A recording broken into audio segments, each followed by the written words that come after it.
Hello students, welcome to your computer class. Now we were on the QBasic one. हम लोग QBasic पढ़ रहे थे. QBasic में जो लास्ट चीज हम लोगों ने पढ़ी थी that is if statement.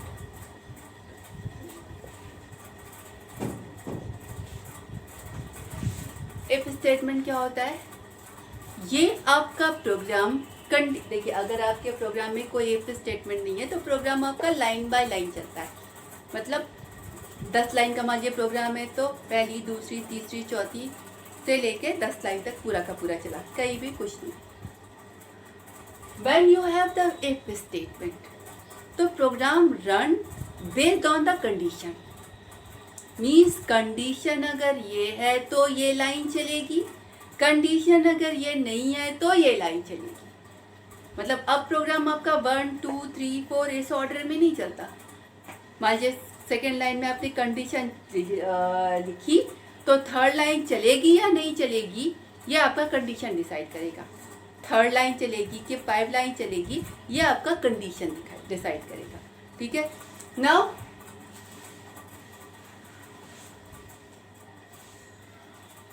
कल मैंने आपको इफ स्टेटमेंट बताया था. मतलब कोई लाइन, तब लाइन या लाइनें, not a single line, it may be more than one line, एक से ज़्यादा लाइनें हो सकती हैं. ठीक है. आपका कंडीशन डिसाइड करता है कि ये वाली लाइनें, अगर कंडीशन का रिजल्ट ट्रू है तो ये लाइनें चलेंगी, कंडीशन का रिजल्ट फॉल्स है तो ये लाइन नहीं चलेगी. ठीक है. जैसे एक प्रोग्राम बनाते, पर्सन का नाम रीड किया, एज रीड की. अब वोटिंग के लिए एलिजिबिलिटी, मतलब अगर वो पर्सन 18 अबव है तो वो एलिजिबल फॉर वोट है, और अगर वो पर्सन की एज 18 के बिलो है तो that is the not eligible for vote. ठीक है. अब आप यहाँ पे देख रहे हो, कल हम लोगों ने पढ़ा था कि अगर कंडीशन ट्रू है तो ये हो. सवाल ये है कि अगर कंडीशन फॉल्स है तो क्या हो. सिर्फ इफ कंडीशन में हम लोगों ने ये चीज नहीं ली थी. कंडीशन ट्रू है तो ठीक है, फॉल्स है तो कुछ नहीं. अब हम आज लेते हैं if else. If else means अगर कंडीशन का रिजल्ट ट्रू है तो ये लाइन चले, अगर कंडीशन का रिजल्ट फॉल्स है तो ये लाइन चले. ठीक है. जैसे अब लेते हैं एलिजिबल फॉर वोट और नॉट. एक पर्सन का नाम रीड करेंगे, एज रीड करेंगे. ठीक है. अगर पर्सन की एज 18 से ऊपर या बराबर है तो पर्सन एलिजिबल फॉर वोट है, यानी पर्सन का नाम के साथ प्रिंट हो you are eligible for vote. ठीक है. और अगर पर्सन की एज 18 से छोटी है तो प्रिंट हो पर्सन का नाम और नॉट एलिजिबल फॉर वोट. यानी हमें क्या करना है, सबसे पहले हमें नाम रीड करना है, दूसरा हमें एज रीड करनी है.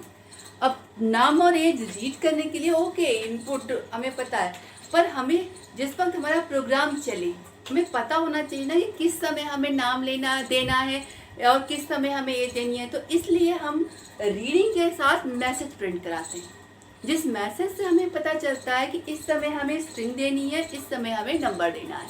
ठीक है. Now I am going to make the program eligible for vote. सबसे पहले print enter your name.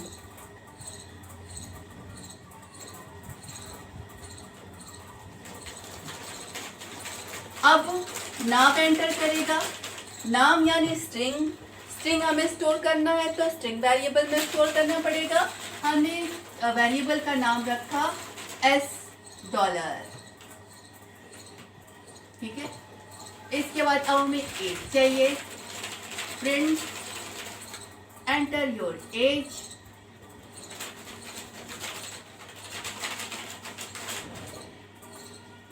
Input N.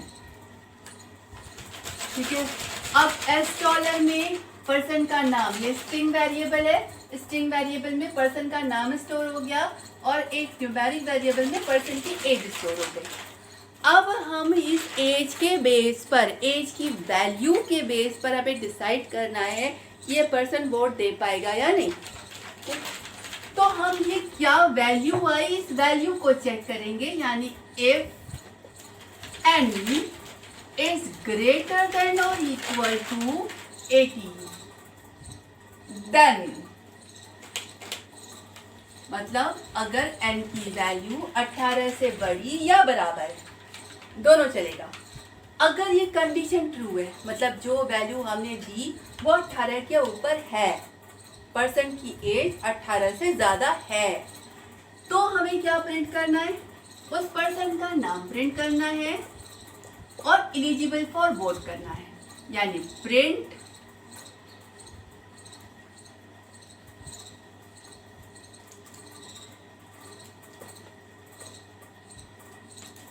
एक अंदर लिखिए तो पता चलता है कि ये print $, semicolon eligible for vote else. अब यहाँ पे देखिए ये एल्स वाला कॉलम है। कल जो आपको बताया था वो इफ था, मतलब कंडीशन अगर ट्रू हुई तो ये लाइन चली, लेकिन कंडीशन अगर फॉल्स हुई तो हम कुछ नहीं कर रहे थे। यहाँ पर कंडीशन अगर ट्रू होगी तो ये लाइन चलेगी और कंडीशन अगर फॉल्स होगी तो एल्स वाली लाइन चलेगी। एल्स मतलब 18 के ऊपर नहीं है, यानी 18 से छोटा है, तो print $, semicolon not eligible.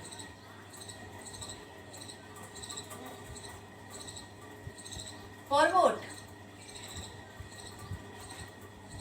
And if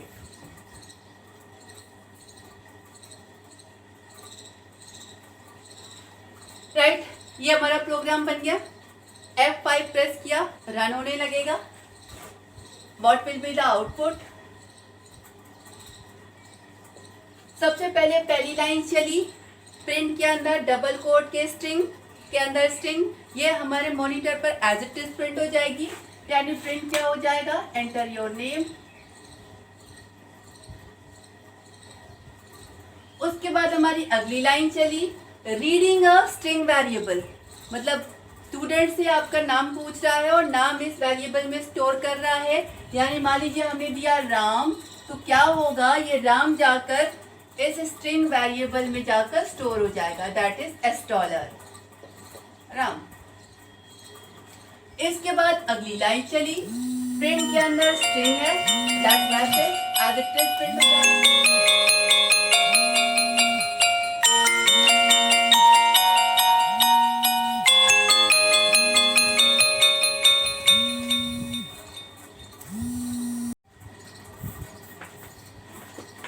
सबसे पहले ये वाली लाइन चली, ये स्ट्रिंग प्रिंट हुई, ये वाली लाइन चली, इसने एक स्ट्रिंग वैल्यू रिट्रीव की और स्ट्रिंग को $, वेरिएबल में सेव कर दिया। उसके बाद अगली लाइन चली, एंटर योर एज, ये स्ट्रिंग प्रिंट के अंदर स्ट्रिंग लिखा है, एज इट इज प्रिंट हुआ। अब हमने एक न्यूमेरिक वेरिएबल दे रहे हैं, मान लीजिए हमने दिया 23, it will store this numeric variable 23 इस एन में जाकर स्टोर हो गया। अब क्या होगा, अब आपकी ये इफ वाली लाइन चलेगी, कंडीशन चेक हुई, क्या एन की वैल्यू 18 से बड़ी या बराबर है। अब एन की वैल्यू क्या है, 23, 18 से बड़ी या बराबर है, हाँ, हमारा 23 18 से बड़ा होता है, ठीक है, 18 से बड़ा है, ओके, कंडीशन ट्रू हो गई। इफ कंडीशन ट्रू हो गई, इस इफ के ब्लॉक में आया, अगर कंडीशन फॉल्स होती तो ये एल्स में जाता, पर कंडीशन ट्रू है तो ये इस इफ में आया। अब यहाँ पर प्रिंट क्या होगा, print $, is the name of the variable, यानी इस वेरिएबल की वैल्यू, इस वेरिएबल की वैल्यू है राम, तो प्रिंट होगा राम। उसके बाद एलिजिबल फॉर वोट, सेमीकोलन, यानी सेम लाइन में ये स्ट्रिंग की वैल्यू, यानी स्ट्रिंग की value as it is eligible for ये ऐसे प्रिंट होगा। तो ये आपका प्रोग्राम है which is receiving a name and age, and if the age is greater than 18 it is eligible for vote, if age is less than 18 it is not eligible for। ठीक है, ये मान लीजिए आप रीड करते हो और इस जगह देते 13 राम एंड 30, तो इफ कंडीशन फॉल्स हो जाती तब एल्स कंडीशन पे आता और तब प्रिंट होता Ram not eligible for vote. ठीक,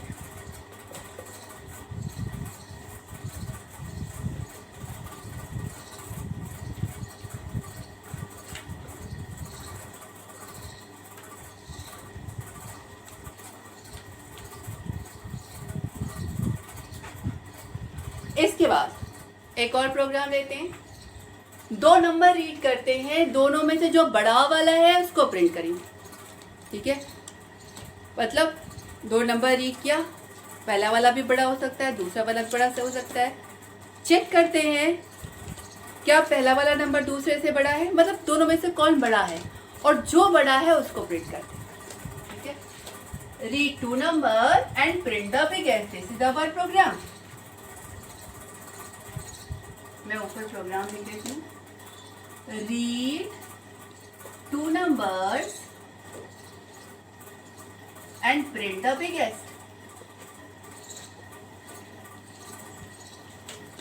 ठीक है, सबसे पहले नंबर को रीड करना। अब हमारा ये प्रोग्राम है 2 नंबर में से बिगेस्ट निकालना है, तो सबसे पहले तो हमें 2 नंबर रीड करने पड़ेंगे, तभी तो हम चेक कर पाएंगे कि दोनों में से बड़ा कौन है।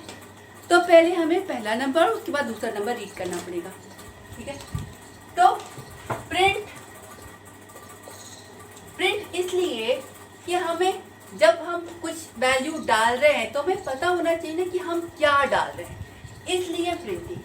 आप सीधा इनपुट भी लिख सकते हैं, पर वो इनपुट में बिना मैसेज के कर्सर दिखने लगेगा, आपकी समझ में नहीं आएगा कि हमें डालना क्या है। इसलिए प्रिंटिंग, मैसेज दिखता है कि ये डालो तो आप डालते हैं, तो it is for convenient for the user. Enter first number,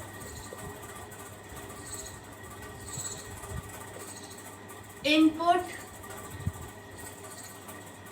N1 of print, enter second number,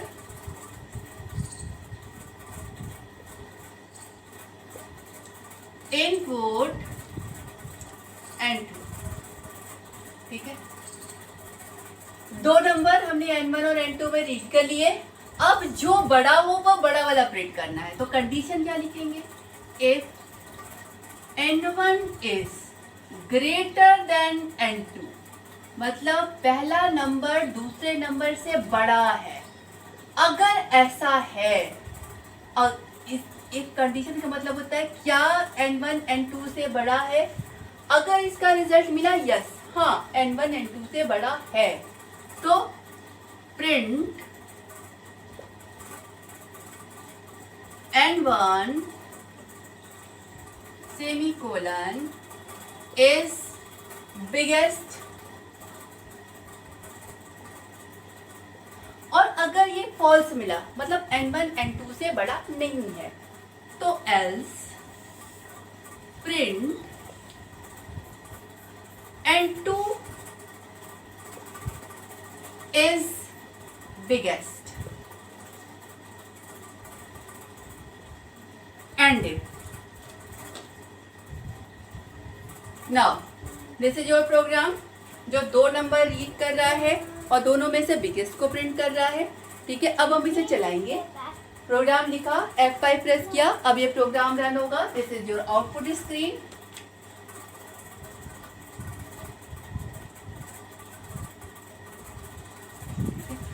अब सबसे पहले पहली लाइन चली, एंटर फर्स्ट नंबर। पहली लाइन हमारी प्रिंट स्टेटमेंट में है, जिसमें हमने केवल एक स्ट्रिंग लिखा है, तो वो स्ट्रिंग मॉनिटर पर एज इट इज प्रिंट हो जाएगी। यानी मॉनिटर पे क्या प्रिंट होगा, एंटर फर्स्ट नंबर। अब हम एक नंबर देंगे जो हमारे N1 नाम के वेरिएबल में जाएगा। This is the input statement. हमने मान लीजिए दिया 23। ठीक है। अब उसके बाद अगली लाइन चली। अगली लाइन में प्रिंट पे हमने एक स्ट्रिंग दिया है, तो वो स्ट्रिंग हमारे मॉनिटर पे एज इट इज प्रिंट हो जाएगा, यानी हो जाएगा एंटर सेकेंड नंबर।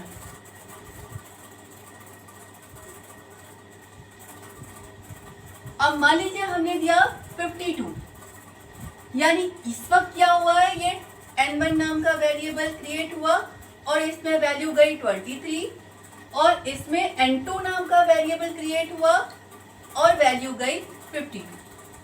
ठीक है, यानी n1 की वैल्यू 23 और n2 की वैल्यू 52 इस लाइन तक में हो गई। अब कंडीशन चेक होगी, if n1 is greater then n2, मतलब क्या n1 हमारा n2 से बड़ा है। ठीक है, n1 की वैल्यू क्या है, n1 की वैल्यू है 23 और n2 की वैल्यू क्या है 52। क्या 23 52 से बड़ा है? नहीं, 23 तो 52 से छोटा होता है ना, तो ये कंडीशन तो फॉल्स हो गई, यानी ये इस इफ में नहीं गया, तो इफ में नहीं गया तो एल्स में जाएगा, यानी प्रिंट होगा print n2 is biggest. n2 क्या है 52, यानी प्रिंट क्या होगा 52 इज। तो this is the program which read 2 number. अगर मान लीजिए हम ये प्रोग्राम चलाते और पहले 52 और 20 दे देते थे, तो इस वक्त पहली वाली कंडीशन ट्रू हो जाती है और प्रिंट होता पहला वाला नंबर। ठीक है, अगर पहला वाला नंबर बढ़ा देते तो पहला वाला नंबर प्रिंट होता, और अगर दूसरा वाला नंबर बढ़ा देंगे तो दूसरा वाला नंबर प्रिंट होगा। क्यों? क्योंकि अगर हम पहला वाला नंबर बढ़ा देंगे तो ये कंडीशन ट्रू हो जाएगी और ये वाली लाइन चलेगी, और अगर हम दूसरा वाला नंबर बढ़ा देंगे तो ये वाली कंडीशन फॉल्स हो जाएगी और फिर ये वाली लाइन चलेगी। तो जो 2 नंबर हम देंगे उन दोनों में से जो बड़ा होगा ये उस नंबर को प्रिंट। तो this is the program which read 2 number and print the biggest. Sufficient one? Okay, thank you.